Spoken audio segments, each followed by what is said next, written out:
Faction 1 was very successful right out of the gate. The ratings were really high, got a lot of very positive reaction out of the fans.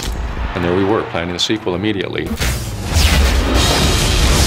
In Red Faction 1, our standard enemies were humans and these mutant creatures that you had to fight. In Red Faction 2, you had humans again and these nano-zombies. In Red Faction Guerrilla, we just stuck with the humans, but gave them some pretty nasty weapons and vehicles that you had to try to deal with. We really start to build up this sci-fi franchise. We've taken this and we've actually wrote Red Faction Armageddon. I didn't expect to see you again. It's a new story in the Mason lineage, but also we're kicking back to some of the old Red Factions as well. Looks quiet to me. Picking anything up? Negative. Something's not right. So there's an entirely different scale of enemies that you're going to be fighting, and therefore different tactics that you have to use.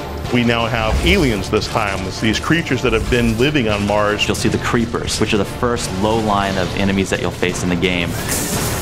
These guys like to melee you, they like to spit acid at you. Then we have the Ravagers, they're kind of like the mid-level infantry. They stick to buildings, they can throw lightning bolts at you. And then we have some of the bigger enemies, the tanks, the heavies. They can overrun you, they can stomp on you. Beyond that, it's just destructive weapons, destructive environments, new ways of approaching battles with enemies.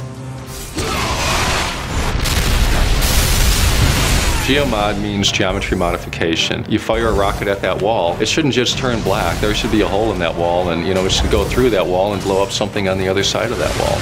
Our prime weapon, our signature weapon, is definitely the magnet gun. The magnet gun in Red Faction Armageddon is this amazing piece of weaponry where the player fires out an attractor, and then you fire out the second part, which is propelled towards whatever you put the attractor on.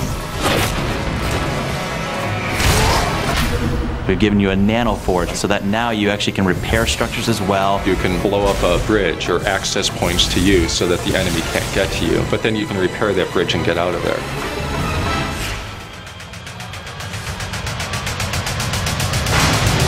We've had a lot of fun being able to come up with some of these types of weapons that are really maximizing destruction. I think at the core of it, it is a game, it's entertainment, and it's got to be fun. I think we've really tightened it up with Red Faction Armageddon. It's still the only destruction game in town. We give a lot for fanboys, but we also want to cater this, so if you're new to the Red Faction universe, you can jump in and see what you've been missing all these years.